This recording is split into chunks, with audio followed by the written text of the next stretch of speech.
عباده الذين اصطفى اما بعد فاعوذ بالله من الشیطان الرجیم بسم اللہ الرحمن الرحیم۔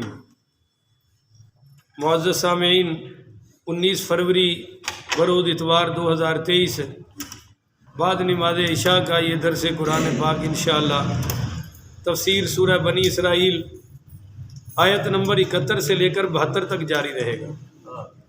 اللہ تعالیٰ سے دعا ہے اللہ شرح صدر کے ساتھ حق سچ بیان کرنے کی توفیق عطا فرمائے، عمل والی باتوں پر عمل کی توفیق عطا فرمائے۔ یہ بڑی اہم آیت ہے، ہر فرد کو ضروری ہے، ہر مسلمان کو کہ اس کو سمجھے تاکہ ہماری زندگی قرآن والی بن جائے۔ یوم ندعو، یوم اس سے مراد ہے قیامت کا دن، یوم سے مراد یوم ندعو جس دن ہم بلائیں گے، کلو سب کو، اناسم بامامہم جس دن ہم لوگوں کو بلائیں گے ان کے امام کے ساتھ، جس دن بلائیں گے ان کے امام کے ساتھ۔ اور میرا خیال ہے کہ جو ساڈا مزاج ہے ایتھے ہونا چاہیے اسی بلایا جائے گا پیر کے ساتھ، مرشد کے ساتھ، کیونکہ مرشد تو اتنی عزت ہے، اتنا ادب ہے، اتنا احترام ہے کہ ہم خود حیران رہ جاتے ہیں کہ یا اللہ یہ مخلوق کہاں سے آ گئی، کہ نبی کریم صلی اللہ علیہ وسلم نے یہ ساری فضیلت آپ کے امام کی بیان فرمائی ہے، اور قرآن امام کی فضیلت بیان کرتا ہے، حدیث امام کی فضیلت بیان کرتی ہے۔ اور جب سارے صحابہ میں یہ بحث چل رہی تھی کہ خلیفہ انصار سے بنے یا مہاجرین سے بنے، تو حضرت ابو بکر پر فیصلہ ہوا۔ کیوں ہے کسی کو یاد؟ بولو نا۔ ہاں جی میں بتاتا ہوں تاکہ یہ ہمارے عقیدے میں شامل ہو جائے۔ بھائی کیوں؟ کہا بھائی ان کو حضور نے مسلح پر کھڑا کیا ہے، ان کو سرکار دو عالم علیہ الصلوۃ والسلام نے 17 نمازیں اپنی حیات طیبہ میں ان کو مسلح پر کھڑا کر کے صحابہ کو پیچھے پڑھائی ہیں، لہذا فیصلہ ہو گیا کہ جو مسلح پر آئے وہ سب سے اعلیٰ ہوتا ہے، لہذا حضرت ابو بکر صدیق کو اس وجہ سے امام بنایا گیا۔ اور یہ قرآن ہے، کوئی مولوی کی بات نہیں ہے، یا میں یہ نہیں چاہتا کہ آپ مجھے امام سمجھ کے ایسی ویسی بات کریں۔ قرآن ہے کہ یوم ندعو کل اناس بامامہم، کہ جس دن ہم تمام لوگوں کو ان کے امام کے ساتھ بلائیں گے۔ اس کی شرح میں آگے کرتا ہوں، پہلے ترجمہ پوری آیت کا سمجھ لیں۔ فمن اوتی کتابہ بیمینہ، سو جن لوگوں کو ان کا نامہ اعمال ان کے دائیں ہاتھ میں دیا جائے گا، فاولئک یقرؤون کتابہم، تو وہ اپنے اعمال ناموں کو پڑھیں گے، ولا یظلمون فتیلا، اور ان پر ایک دھاگے کے برابر بھی ظلم نہیں کیا جائے گا۔ یہ کون سا دھاگا؟ کبھی آپ نے کھجور کی گٹک دیکھی ہوگی نا جی، جب کھجور آپ کھولتے ہیں تو اس کا جو پیٹ ہوتا ہے نا گٹک کا، اس کے اوپر ایک جھلی سی ہوتی ہے، باریک ہے، ٹھیک ہے نا جی، دھاگا ٹائپ ہے، اس فتیلہ اس کو عربی میں کہتے ہیں۔ اللہ کہتا ہے میں کسی بندے کے ساتھ اس باریک جھلی کے برابر بھی ظلم نہیں کروں گا، جو تم نے کیا ہوگا وہی سامنے آئے گا۔ اچھا جی، اب اس کو ہم سمجھ لیں۔ امام کا معنی ہے لوگ جس کی اقتداء کریں، خواہ وہ ہدایت کا امام ہو یا ضلالت کا امام ہو۔ امام ضلالت کے بھی ہوتے ہیں۔ وَجَعَلْنَا مِنْهُمْ أَئِمَّةً يَدْعُونَ إِلَى النَّارِ، ٹھیک پڑھا ہے؟ يَدْعُوهُمْ یا يَدْعُونَ؟ وَجَعَلْنَا مِنْهُمْ أَئِمَّةً يَدْعُونَ إِلَى النَّارِ۔ فرعون کو کہا گیا کہ یہ تمہارے وہ امام ہیں جو تمہیں جہنم کی طرف بلاتے ہیں۔ تو کچھ امام گمراہ بھی ہیں، کچھ امام ضلالت والے بھی ہیں، اس کی میں آگے تشریح کرتا ہوں، پہلے سمجھ لیں۔ اور جو حق کے امام ہیں، جو ان کی پیروی کرے گا وہ ان کے ساتھ آئے گا۔ چنانچہ حضرت عبداللہ ابن عباس رضی اللہ تعالی عنہ نے فرمایا کہ اس سے مراد ان کے اعمال ہیں، کہ سب کو ان کے اعمال کے ساتھ کھڑا کیا جائے گا۔ بعض لوگوں نے اپنے اعمال کو امام بنایا ہوتا ہے، جو راشی ہے رشوت اس کا بھائی بول چھوڑو امام ہے.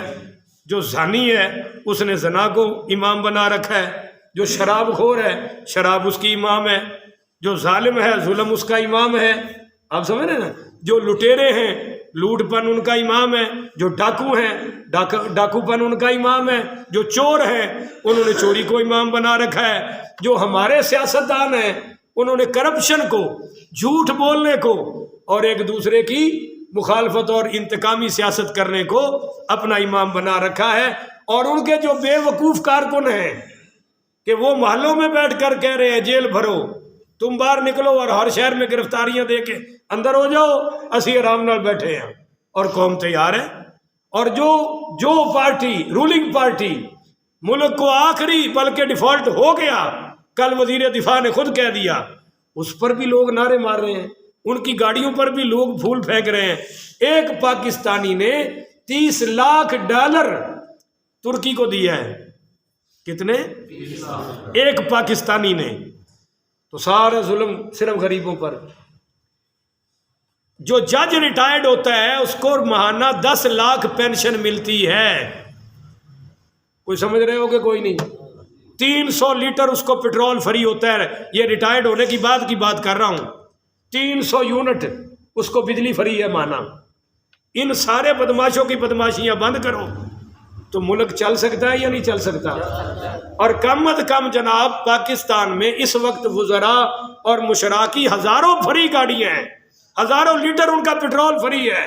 وہ کام کرنا نہیں, اور ان کا TAD اور یہ سب کچھ ڈال کے پتہ نہیں کتنے لاکھوں روپے اور ماہانہ یہ کھا رہے ہیں. وہ کام نہیں کرنا, ملک بچانا ہے صرف غریبوں پر ووٹ ڈال کے. تو بہرحال جو ان کو مان رہے ہیں یہ ان کے امام ہیں, ان کو ان کے ساتھ بلایا جائے گا. چنانچہ کہا جائے گا اے موسیٰ کے متبعین, اے حضرت عیسیٰ کی پیروی کرنے والوں, اے حضرت موسیٰ کی پیروی کرنے والوں, اور اے پیارے مصطفیٰ صلی اللہ علیہ وسلم کی پیروی کرنے والوں. حضرت عیسیٰ والے حضرت عیسیٰ کے ساتھ, حضرت ابراہیم والے حضرت ابراہیم کے ساتھ, حضرت اسماعیل والے ان کے ساتھ, اور سارے مسلمان انشاءاللہ پیارے محمد کے ساتھ صلی اللہ علیہ وآلہ وسلم.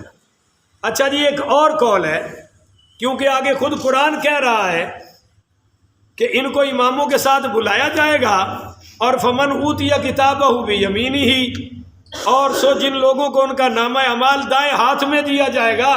یہ یہاں بعض لوگ کہتے ہیں کہ قرآن امام ہے. بولو قرآن کو امام کہا گیا ہے. بعض نے کہا نہیں, اعمال نامے کو جن کو دائیں ہاتھ میں دیا جائے گا. حضرت ابو ہریرہ رضی اللہ تعالیٰ عنہ بیان کرتے ہیں کہ نبی کریم صلی اللہ علیہ وآلہ وسلم نے فرمایا, یہ حدیث مسند ابو یعلیٰ میں بھی ہے, المستدرک میں بھی ہے, سنن ترمذی میں بھی ہے, صحیح ابن حبان میں بھی ہے, کہ آپ صلی اللہ علیہ وآلہ وسلم نے فرمایا کہ ایک شخص کو بلایا جائے گا اور اس کا نامہ اعمال اس کے دائیں ہاتھ میں دیا جائے گا, اور اس کو قد حضرت آدم علیہ السلام والا 60 ہاتھ لمبا دیا جائے گا, اور اس کا چہرہ سفید کر دیا جائے گا چمکتا ہوا, اور اس کے سر پر موتیوں کا تاج پہنایا جائے گا. اور وہ اپنے ساتھیوں کے پاس جائے گا تو یہ ساتھی اس کو دور سے دیکھ کر کہیں گے اے اللہ سانو بھی ہو جا کر دے. یہ اس کو دیکھ کر کہیں گے اے اللہ ہمیں بھی ایسا ہی کر دے. چنانچہ جب یہ شخص ان کے قریب آئے گا تو یہ دعا کریں گے کہ اللہ ہمیں ان جیسا بنا دے اور ہم کو بھی اس کی برکت سے برکت دے دے. حتیٰ کہ وہ شخص اپنے ساتھیوں کے پاس آئے گا اور کہے گا کہ خوشخبری لو, تم میں سے ہر شخص کو اللہ یہ درجہ عطا فرمائے گا. اور فرمایا کہ کافروں کو نامہ اعمال بائیں ہاتھ میں دیا جائے گا. سورۃ الحاقہ میں بھی آ رہا ہے. اور جناب علی ہر کافر کو چہرہ اس کا سیاہ کر دیا جائے گا, اور اس کا قد بھی حضرت آدم کی طرح 60 ہاتھ کر دیا جائے گا, اور ہر کافر کے سر پر ایک ذلت کا تاج پہنایا جائے گا. اس کے ساتھی دور سے دیکھ کر کہیں گے اے اللہ ہم تیری پناہ مانگتے ہیں, اس کے شر سے ہمیں بچا اور اس کو ہمارے پاس نہ لانا. مگر وہ پاس آئے گا تو یہ ساتھی کہیں گے اے اللہ اس کو ذلیل کر اور ہم سے دور کر، مگر وہ کہے گا کہ تم کو اللہ تمہیں ذلیل کرے، تم سب کے ساتھ بھی یہی کچھ ہونے والا ہے۔ تو یہ معنی ہے یوم ندعو کل اناس بامامہم، یوم ندعو کل اناس بامامہم، کہ تم کو سب کو اپنے اپنے امام کے ساتھ کھڑا کیا جائے گا۔ حضرت علی پاک رضی اللہ تعالیٰ عنہ فرماتے ہیں کہ امام سے مراد ہر زمانے کا امام مراد ہے، ہر شخص کو اپنے زمانے کے امام کے ساتھ پکارا جائے گا۔ کس کے ساتھ پکارا جائے گا؟ تانوں امام نال پکارا جائے گا یا امام نو تواڈے نال؟ تانوں نہیں۔ ایتھے تسی ناراض ہوندے ہو، جی اوتھے اسی بگڑ گئے تو پھر کی بننا ہے؟ سوچ لو، یہ پر سوچے گا جنہوں کوئی آخرت دی فکر ہوئے، جنہوں احساس ہوئے کہ اسی مر کے اٹھنا ہے۔ نہیں تو اتنے ہر چوتھے بندے دی مولوی نال ویر ہے، جنہوں ویکھو انہوں کوئی نہ کوئی عیب مولوی چ نظر آتا ہے، اور اللہ فرما رہا ہے میں تمہارے اماموں کے ساتھ کھڑا کروں گا۔ اب آپ بتائیں کہ جنت کے اندر کیا ہوگا؟ اللہ جنتیوں سے خود پوچھے گا کہ کوئی خواہش باقی ہے؟ کہے گا نہیں اللہ سب کچھ مل گیا۔ اللہ فرمائے گا ایک خواہش باقی ہے، وہ مجھ سے مانگو تب دوں گا۔ تو یا اللہ ہے کیا؟ اللہ فرمائے گا اپنے علماء سے پوچھ کے آؤ۔ اتنے پھر کنے کول جانا ہے؟ اتنے سانو پھر تواڈے کڈن دا ڈر تے نہیں نہ ہونا۔ اے ویکھو انشاءاللہ پورے بدلے لواں گے تواڈے۔ ہاں، وہ چنانچہ وہ لوگ آئیں گے علماء کے پاس، پر کس کے پاس؟ جو جس کے پیچھے جمعہ پڑھتا ہوگا، جو جس کے پیچھے۔ یہی وجہ ہے کہ میرے آقا نے فرمایا جو اپنے خطیب کے جتنا قریب بیٹھتا ہے اللہ جنت میں اتنے قریب سے اس کو اپنا دیدار عطا فرمائے گا۔ یہ تھے جنہوں آنکھوں نیڑے ہو جاؤ، آنکھوں کہنا ٹھیک ہے ٹھیک ہے وہ بیٹھے رہنے دے، ہلن نو کوئی تیار ہوندہ نہیں۔ تو بہرحال جنت میں بھی علماء کی ضرورت پڑے گی، حالانکہ جنت میں نبی بھی ادھر ہوں گے نا۔ اللہ کہتا ہے نا نبیوں سے پوچھو یا اپنے محبوب سے بنا نا، نہیں، اللہ کہتا ہے علماء سے پوچھو۔ پھر یہ علماء بتائیں گے کہ بھائی ساری نعمتیں باقی مل گئی، اب سب سے بڑی نعمت یہ ہے اللہ سے اللہ کا دیدار مانگو، پھر دیدار ہوگا۔ اتنے روٹی ادو کھلتی جدو مولوی نکاح پڑھائے، اتنے دیدار ادو کھلنا ہے جدو مولوی صاحب مسئلہ دسن گے۔ ہوں پتہ لگیا جی مولویوں کی شان کی ہوتی ہے۔ اچھا جی، حضرت علی پاک رضی اللہ تعالیٰ نے تو یہ فرمایا۔ اچھا آگے یہ ہے جی، حضرت ابو عبیدہ نے کہا کہ اس سے مراد ائمہ مذہب ہیں، شافیوں کو امام شافی کے ساتھ بلایا جائے گا، حنبلیوں کو سیدنا امام احمد بن حنبل کے ساتھ بلایا جائے گا، اور مالکیوں کو حضرت امام مالک کے ساتھ بلایا جائے گا، اور حنفیوں کو امام اعظم ابو حنیفہ رحمۃ اللہ تعالیٰ علیہ مجمعین سب اماموں کے ساتھ کھڑا کیا جائے گا۔ یہ بھی مراد ہے جی۔ حضرت ابو ہریرہ رضی اللہ تعالیٰ عنہ نے کمال کی بات فرمائی، وہ فرماتے ہیں کہ اہل صدقہ کو صدقے کے باب سے بلایا جائے گا، اور مجاہدین کو جہاد کے ساتھ بلایا جائے گا۔ یہ حضرت ابو ہریرہ کا فرمان ہے۔ اب آگے چلتے ہیں جی۔ تو یہ مسئلہ آپ کو سمجھ آ گیا کہ اللہ فرما رہا ہے کہ میں کسی پر ظلم ہے۔ آگے فرمایا کہ ومن کان فی ہذہ اعمی، جو شخص دنیا میں اندھا رہے گا فہو فی الآخرۃ اعمی، وہ آخرت میں بھی اندھا ہوگا۔ اور نہیں سمجھ رہے؟ جو دنیا میں اندھا ہوگا بولو وہ آخرت میں بھی، وہ اضل سبیلا، اور صحیح راستے سے زیادہ بھٹکا ہوا ہوگا۔ یہ تھوڑا کی خیال ہے جڑے اے اکھاں والے انے نے قیامت والے دن بھی انے ہون گے؟ بولتے نہیں ہو تو انے تو بیچارے گئے نا۔ پھر اگر ہم ان پر فٹ کریں، اگر ظاہر معنی یہی بنتا ہے مگر حقیقی معنی یہ نہیں ہے۔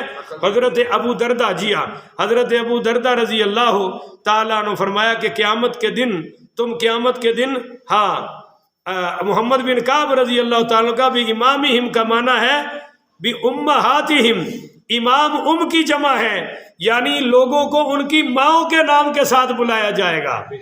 کیوں؟ پہلے سن لو کیوں؟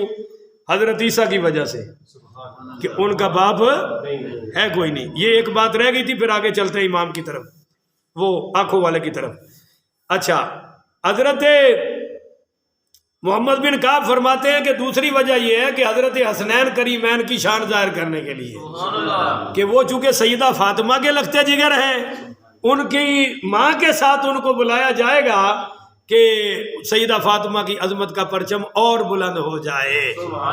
تیسرے یہ کہتے ہیں کہ جن خواتین نے کوئی گڑبڑ کی ہوئے گی چلو زنا کا پول نہیں کھلے گا، مگر یہ تیسرا قول صحیح نہیں ہے۔ دو باتوں پر تو ہم مان سکتے ہیں، تیسرا کیوں نہیں صحیح؟ سنن ابو داود میں حدیث ہے، بخاری میں حدیث ہے، حضرت ابو دردہ رضی اللہ تعالیٰ عنہ بیان کرتے ہیں کہ رسول پاک صلی اللہ علیہ وسلم نے فرمایا تم قیامت کے دن اپنے ناموں اور اپنے آباء و اجداد، اپنے باپوں کے ناموں کے ساتھ پکارے جاؤ گے، لہذا اپنے نام اچھے رکھا کرو۔ تو ہمیں کن کے ناموں سے؟ باپوں کے نام سے۔ بولو بھائی کن کے ناموں سے؟ ہاں، تو جنہاں پیواں نو ستایا انہاں دی بڑی بھیڑی ہونی ہوتے۔ خیر جی آگے چلیے جناب۔ ضحاک رحمۃ اللہ علیہ نے حضرت ابن عباس رضی اللہ تعالی عنہ سے روایت کیا ہے کہ اللہ تعالیٰ اپنی قدرت سے تمام اشیاء کو پیدا کیا ہے، جو شخص دنیا میں اس کی معرفت سے اندھا رہا وہ آخرت میں بھی اللہ تعالیٰ کی صفتوں سے اندھا رہے گا۔ وہ جو آیت آ گئی نا کہ جو دنیا میں اندھا ہے بولو وہ قیامت والے دن بھی، اس سے یہ مراد ہے۔ دوسری مراد حضرت حسن رحمۃ اللہ علیہ نے کہا، حضرت حسن بصری نے، کہ جو شخص دنیا میں اپنے کفر سے اندھا رہا بولو بھائی وہ آخرت میں بھی کفر میں اندھا ہی اٹھے گا، کیونکہ دنیا میں اس کی توبہ قبول ہو سکتی ہے مگر آخرت میں توبہ قبول نہیں ہو سکتی۔ آگے علماء کہتے ہیں کہ جو شخص دنیا میں اللہ تعالیٰ کی آیات سے اندھا رہا اور آخرت کی نشانیاں جو اس سے غائب ہیں وہ ان سے اندھا رہا تو آخرت میں بھی وہ ان نشانیوں سے اندھا ہی رہے گا۔ اور ابن الانباری رحمۃ اللہ علیہ نے کہا کہ جو شخص اللہ تعالیٰ کی نعمتوں سے دنیا میں اندھا رہا، جن کو اللہ تعالیٰ نے بیان فرمایا ہے تمہارا رب وہ ہے جو سمندر میں کشتیوں کو چلاتا ہے، مگر لوگوں نے غور نہیں کیا، تو وہ آخرت میں اللہ تعالیٰ کی ہدایت سے بھی اندھا ہوگا، کیونکہ لوگ جہازوں میں بیٹھتے ہیں رب کو نہیں پہچانتے، کشتیوں میں بیٹھتے ہیں مگر رب کو نہیں پہچانتے، نظر ہی نہیں آتا۔ حضرت ابو بکر وراق رحمۃ اللہ علیہ نے کہا جو شخص دنیا میں اللہ تعالیٰ کی حجت میں اندھا رہا آخرت میں وہ اللہ تعالیٰ کی جنت سے بھی اندھا رہے گا۔ اور حضرت اکرمہ رحمۃ اللہ علیہ نے کہا کہ حضرت ابن عباس رضی اللہ تعالیٰ عنہ کا فرمان ہے کہ اللہ تعالیٰ نے فرمایا وَلَقَدْ كَرَّمْنَا بَنِي آدَمَ، کہ میں اپنی جن نعمتوں کا ذکر فرمایا ہے وَلَقَدْ كَرَّمْنَا بَنِي آدَمَ میں، تو جو انسان ان نعمتوں میں اللہ تعالیٰ کے حق کی معرفت میں اندھا رہا اور اس نے اللہ تعالیٰ کا شکریہ ادا نہیں کیا تو وہ آخرت میں بھی اللہ کے قرب سے اندھا رہے گا، وہاں بھی شکریہ ادا کر سکتا۔ اور حضرت ابو علی فارسی رحمۃ اللہ علیہ نے فرمایا کہ آخرت میں زیادہ اندھا ہونے کا معنی یہ ہے کہ دنیا میں اس کے اندھے پن سے نکلنے کی ایک راہ تھی کہ اگر وہ دلائل میں غور کرتا، اگر وہ علماء کی مانتا تو حق قبول کر لیتا، اندھا پن ختم ہو جاتا، پر آخرت میں اس کے اندھے پن سے نکلنے کی کوئی راہ باقی، لہذا آخرت میں بڑا اندھا ہوگا۔ بعض علماء فرماتے ہیں کہ آخرت میں اندھے پن سے نہ نکلنے کا معنی یہ ہے کہ آخرت میں ثواب کے حصول اور عذاب سے بچنے کی کوئی صورت نہیں ہوگی۔ اور جناب عالی علماء فرماتے ہیں کہ آخرت میں اس کا اندھا پن اس لیے زیادہ ہوگا کہ دنیا میں اس کی گمراہی دن بدن بڑھتی گئی اور آخرت میں وہ ان تمام گمراہیوں کا مجموعہ اور مجسمہ بن کے آئے گا۔ اور سیکنڈ لاسٹ بات سمجھے، جو شخص دنیا میں بصیرت سے اندھا ہوگا، بصیرت عقل کو کہتے ہیں، جو شخص دنیا میں بصیرت سے اندھا ہوگا وہ آخرت میں بصارت سے بھی اندھا ہوگا۔ بصارت اس کو کہتے ہیں، بصیرت اس کو کہتے ہیں۔ تو جو دنیا میں دین کے معاملے میں اس سے اندھا رہا وہ آخرت میں بولو اس سے بھی۔ اور اب میں آپ کو سورہ طٰہٰ کی آیت نمبر 124 25 26 سنانے لگا ہوں۔ وَمَنْ أَعْرَضَ عَنْ ذِكْرِي، جن لوگوں نے میرے ذکر سے منہ پھیر لیا ہے، بولو میرے ذکر سے منہ پھیر لیا۔ اس ذکر سے مراد قرآن ہے، اِنَّا نَحْنُ نَزَّلْنَا الذِّكْرَ، اس ذکر سے مراد علم ہے، فَاسْأَلُوا أَهْلَ الذِّكْرِ إِن كُنتُمْ لَا تَعْلَمُونَ، اور اس ذکر سے مراد وَأَقِمِ الصَّلَاةَ لِذِكْرِي، نماز ہے۔ تو پورا دین آ گیا نا، کئیاں نے نماز نو کنڈ کیتی ہے، کئیاں نے قرآن نو کنڈ کیتی ہے، کئیاں نے علماء نو علم نو کنڈ کیتی ہے، سب آ گیا۔ ومن اعرض عن ذکری، جو میرے ذکر سے منہ پھیرتے ہیں، فإن له معیشۃ ضنکا، میں ان کی زندگی تنگ کر دوں گا۔ بولو میں ان کی زندگی تنگ کر دوں۔ اب پورا ملک دین تو کنڈ کیتا نا، پورا ملک تنگ ہویا پہ تے اگے کی ہوئے گا؟ وَنَحْشُرُهُ يَوْمَ الْقِيَامَةِ أَعْمَىٰ، میں قیامت کے دن انہیں اندھا کر کے اٹھاؤں گا۔ قالا، تو یہ اندھا شخص کہے گا ربی لم حشرتنی اعمیٰ وقد کنت بصیرا، اے اللہ تو نے مجھے آج اندھا کیوں کر دیا، میں دنیا میں دیکھتا تھا۔ قالا، اللہ فرمائے گا کذالک، ایسے ہی ہے، اتتک آیاتنا فنسیتها، ارے تو نے میری آیتوں کو بھلا دیا، تو نے میرے قرآن کو بھلا دیا، دین کو بھلا دیا۔ وکذالک اليوم تنسیٰ، جا آج ہم نے تجھے بھلا دیا، تجھے دین کی پرواہ نہیں تھی، آج ہمیں تیری پرواہ کوئی نہیں ہے، تیری نظروں میں دین کی اوقات کوئی نہیں تھی، جا آج پھر تیری بھی کوئی اوقات نہیں ہے۔ اور سورہ بنی اسرائیل اسی سورت کی آیت نمبر 97 میں پھر مضمون آ رہا ہے وَنَحْشُرُهُمْ يَوْمَ الْقِيَامَةِ عَلَى وُجُوهِهِمْ، اللہ کہتا ہے میں ان کو منہ کے بل کھڑا کروں گا۔ نہیں سمجھیو، بعض لوگ کھڑا کیویں ہونا چاہیے ہے؟ پیروں نال یا سر نال؟ پر اللہ کہتا ہے میں ان کو منہ کے بل کھڑا کروں گا، لتاں انہاں دیاں اُتے اڑ گئیاں تے سر انہاں دا، اے قرآن ہے جی، پھر نہ کہہ دے جی مولوی ساڈے سختی کر رہے ہیں۔ اللہ سانو انہاں تو بچائے، اچھی آکھو آمین۔ اللہ سارے انہوں بچائے، اللہ جی نے زندگی چ ایک باری کلمہ پڑھیا انہوں بھی بچا۔ پر مضمون تو یہی ہے کہ وَيَوْمَ نَحْشُرُهُمْ يَوْمَ الْقِيَامَةِ عَلَى وُجُوهِهِمْ، ان کے چہروں کے بل اٹھاؤں گا، اُمْيًا وَبُكْمًا وَصُمًّا، اور اس حالت میں اٹھاؤں گا، اُمْيًا اندھے ہوں گے، وَبُكْمًا گنگے ہوں گے، اور وَصُمًّا بہرے ہوں گے، مَأْوَاهُمْ جہنم، اور ان کا ٹھکانہ جہنم ہوگا۔ کُلَّمَا خَبَتْ زِدْنَاهُمْ سَعِيرًا، اگر جہنم میں آگ تھوڑی سی بھی ٹھنڈی ہوئی میں اور گرم کر دوں گا، میں پھر بھڑکا دوں گا، وہاں ان کو عذاب کی کمی۔ تو یہ شخص اس کا انجام ہے جس کو دین نظر ہے، جس کو حیا نظر ہے، جس کو غیرت نظر ہے، اور جس کو کوئی اچھائی نظر ہے، برائی میں وہ بہادر بھی ہے، بلکہ شریف لوگ ڈرتے ہیں اور بدماش لوگ ذرا چوڑے ہو کے چلتے ہیں۔ ان کا یہ حشر ہوگا، اللہ ہمیں ان سے محفوظ فرمائے، اور اللہ ہمیں اپنے اپنے اماموں کی عزت محبت قدر کرنے کی توفیق عطا فرمائے۔ آخر ودعوانا ان الحمدللہ رب العالمین۔